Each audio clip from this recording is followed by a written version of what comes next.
Good morning. We're downstairs in the downstairs fish room, and I'm just having a look at everything. Just fed these guys. Everybody's doing great.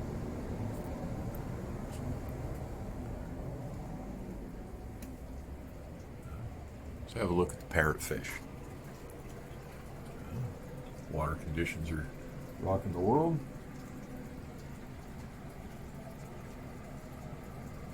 And in this tank, we have some baby polar blue parrots and some young blood parrots. They call these purple blood parrots because they have a bit of a, you see it more on this one, they have a bit of a, a hue to them.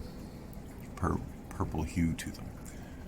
Why? I don't know. Maybe they've been crossed with polar blues, and so they call them purple. This guy here just looks like a normal red blood parrot to me, though. But they came out of the same tank, and they were calling them purples because most of them look like this.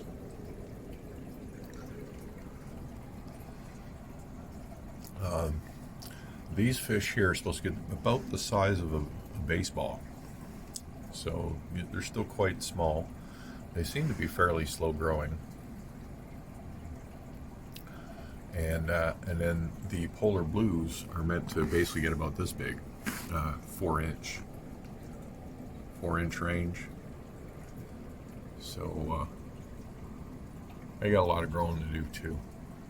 When I brought these polar parrots home, they could fit in my thumbnail.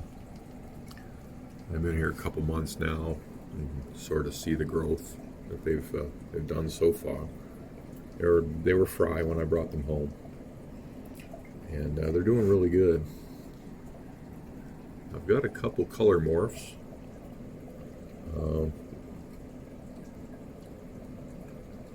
Basically black-tailed color morphs. I'm trying to find one. There's only two. They move around so fast.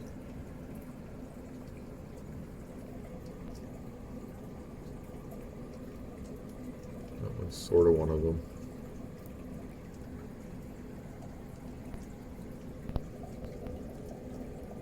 It's a darker one. Here he is.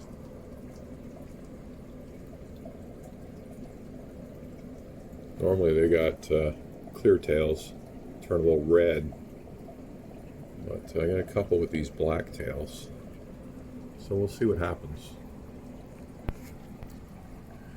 When these polar blues get bigger, they get the nuchal hump, kind of like a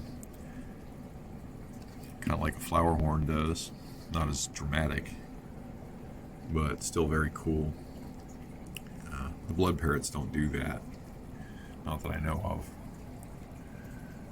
So I'm going to breed the polar parrots because they don't really have the same problem as the blood parrots. They breed easily.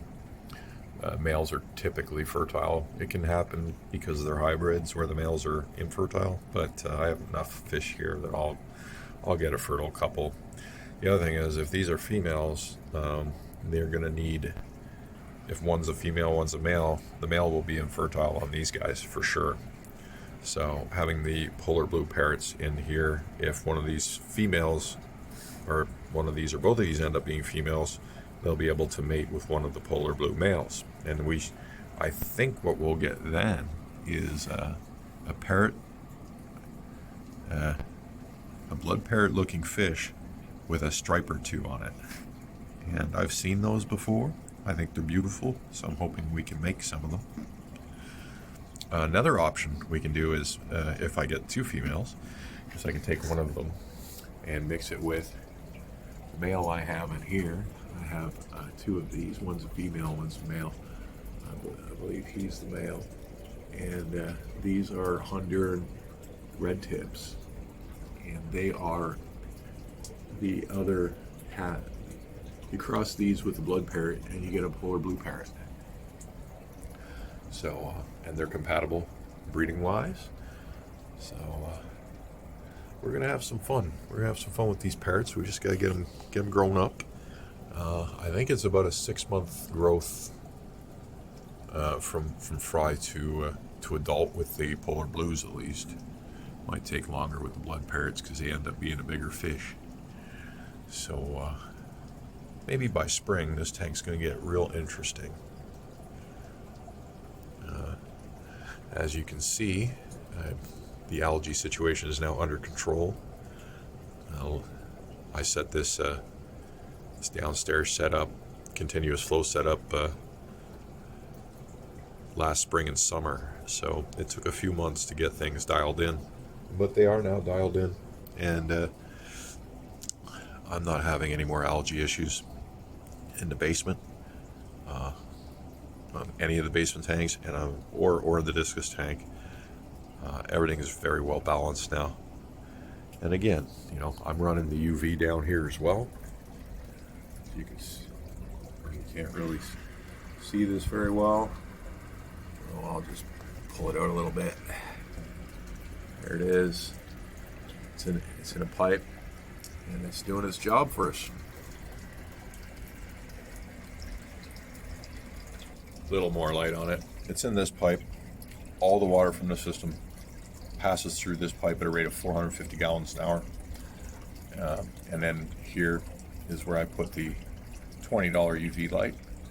And because that pipe's so narrow, everything that passes through it gets irradiated, regardless of the size of my system, to be honest. So it keeps up, and it gets the job done.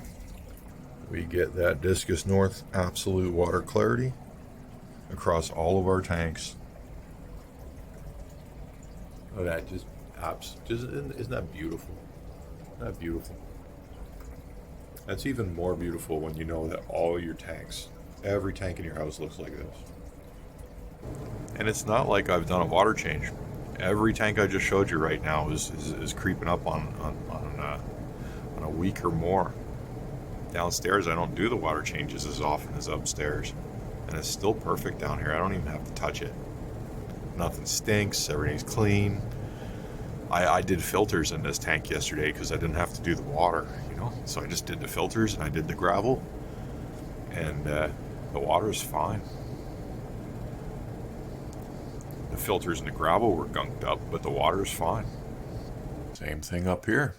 I cleaned the filters yesterday because the water was just fine. There was just no need. I mean, look at the top of that water. It's still beautiful. I'm really probably going to do this tank today because I don't want to play the lazy game. But do I need to? No, I don't. I don't need to. Everything is so perfectly dialed in that, I've gone from needing to change my water every 2 days. I could do my Discus tank once a week now, and it's overstocked and heavily fed. It handles everything. My sump's a masterpiece. We can't see it right now, but it is. It looks like hell, but it's got everything a sump needs in it to do the job right. Those clay balls down there, I got half of them floating and half of them sunk, because when they get full of bacteria they sink. You can't see them very well. But yeah, hey, those clay balls simulate an anoxic zone within the clay ball, so you don't have to have a thick layer of substrate to trap gunk in it in order to get that kind of bacteria benefiting your tank. All you need is a whole bunch of those clay balls in a sump, and they take care of business like no other. Normally those clay balls are sold for it's fired clay balls, right? And they're sold for reptiles. So look in the reptile department. You should be able to find those. And when you buy them, like I got those for a penny a gram. I got a big old bag of them for I think it was $6 or $7. And then I just dumped that. I rinsed it, brought home, rinsed it, and dumped that whole bag in my sump. And they floated, all of them floated in a big thick layer on top of my sump water for, about a year. And now half of them have sunk.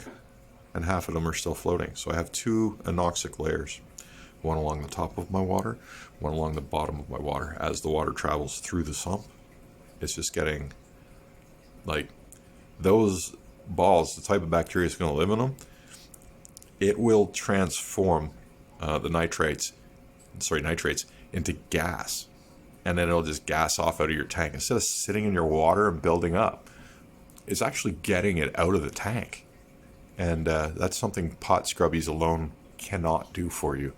I also have a massive amount of pot scrubbies in there so that I get all the benefits from all the different kinds of bacteria that stick to surfaces. The pot scrubbies will pick up the basic stuff that will also stick to the stuff inside of your tank. But those clay balls, they'll break down nitrates, turn them into gas. And that's why my tank's lasting so long. That and the UV and the heavy filtration, but you know what I mean? You got to pick the right stuff. And me, I try and pick the right stuff, but do it the cheapest possible way. And here we are. I found my way. And that's why I'm sharing it with you, so that you can maybe find your way. Save you some of the heartache, save you some of the learning curve. Just show you what I found out and what works. Thank you so much for watching. We'll catch you on the next one.